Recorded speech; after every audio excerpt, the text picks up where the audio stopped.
الحمد لله نحمده ونستعينه ونستغفره ونعوذ بالله من شرور أنفسنا ومن سيئات أعمالنا من يهده الله فلا مضل له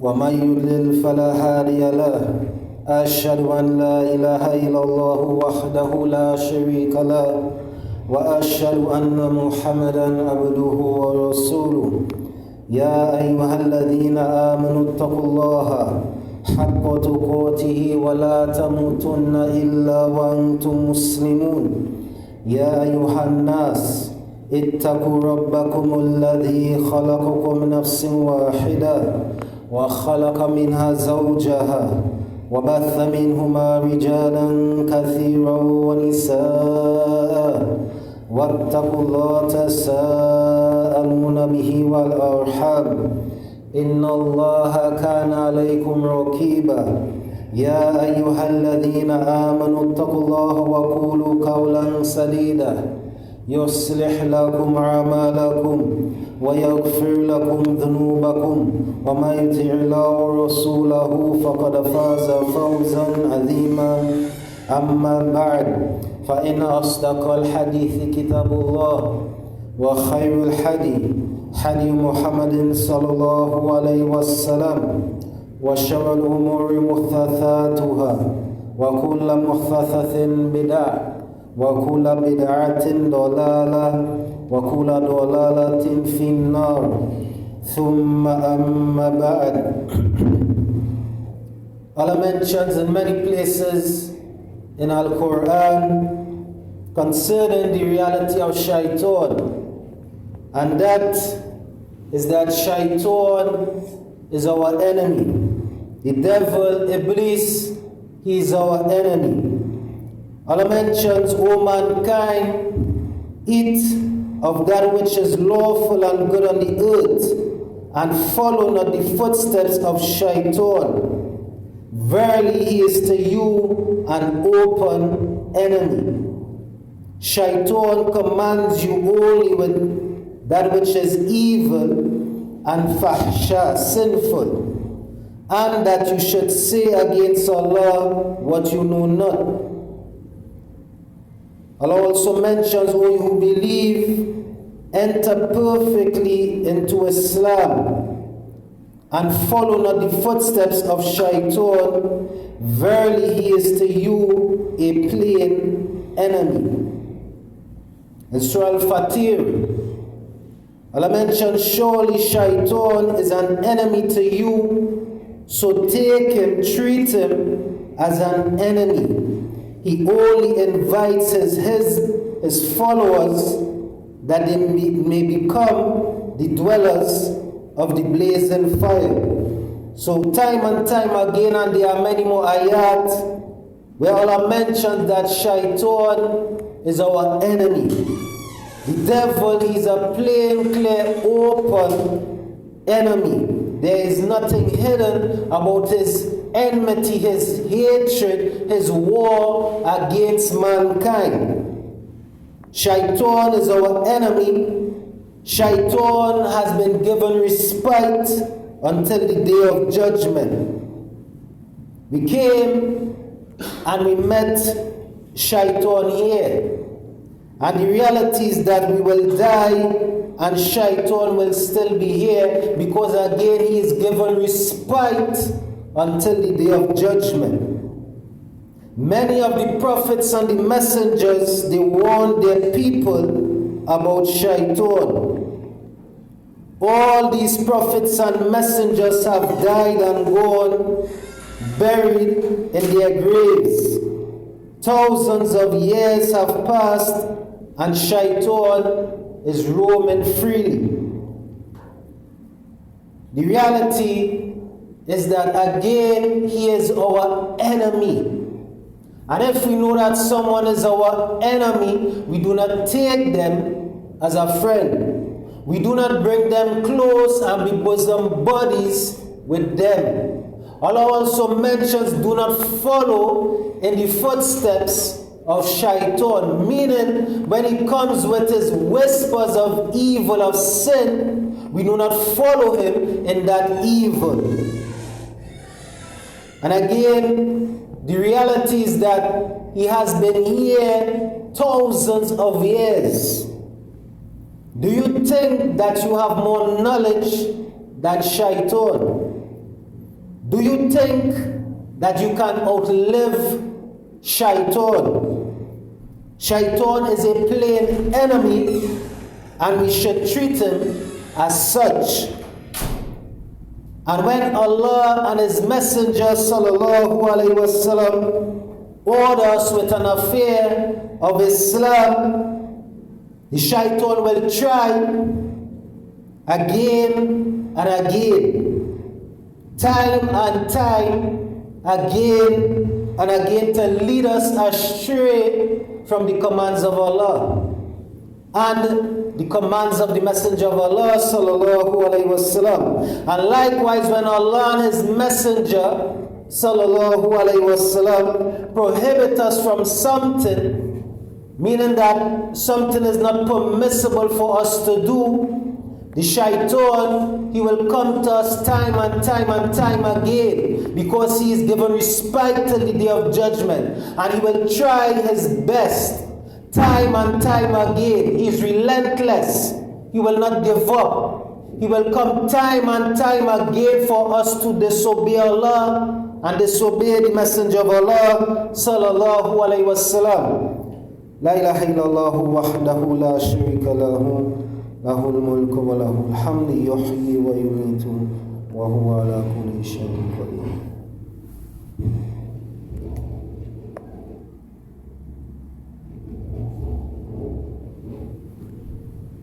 Bismillah walhamdulillah wassalatu wassalamu ala rasulillah wa alihi wa sahbihi wa man wala, thumma ma ba'd.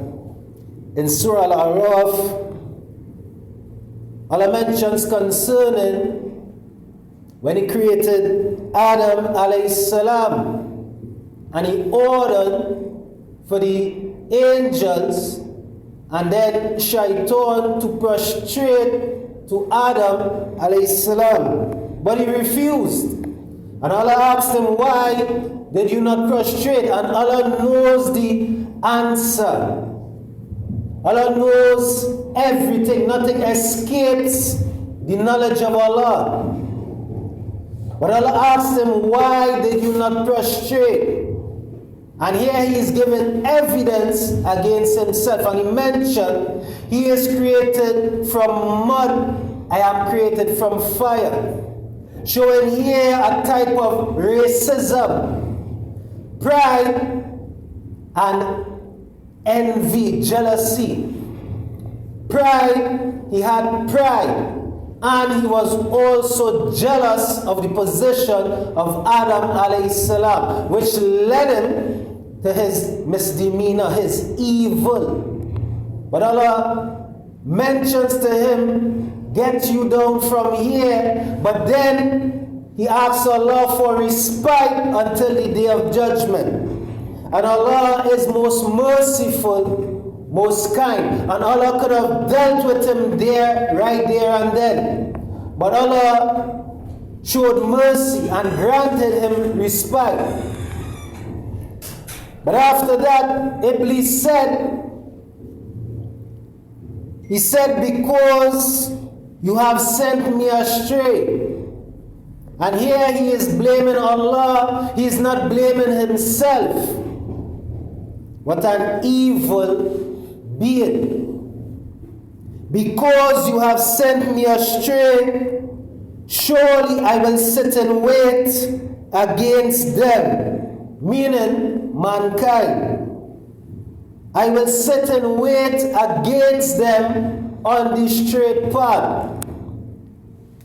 Then I will come to them from before them and behind them, from their right and from their left, and you will not find most of them as thankful ones, meaning that you will not find most of mankind dutiful showing gratitude to Allah.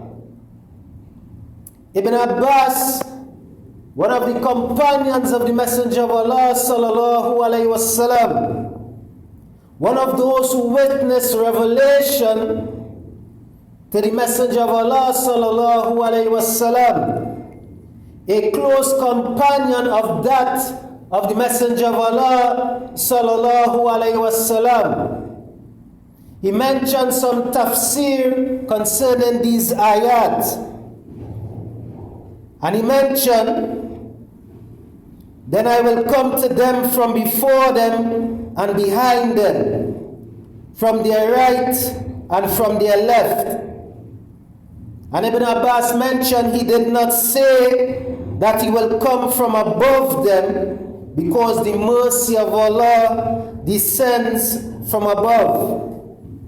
Ali ibn Abi Talha, he mentioned that Ibn Abbas also commented and said that when Iblis said, then I will come to them from before them, this here means that he will be raising doubts in them concerning the hereafter, and from behind them, making them eager for this life, from the right, causing them confusion in the religion, and from their left, turning them or luring them to commit sins.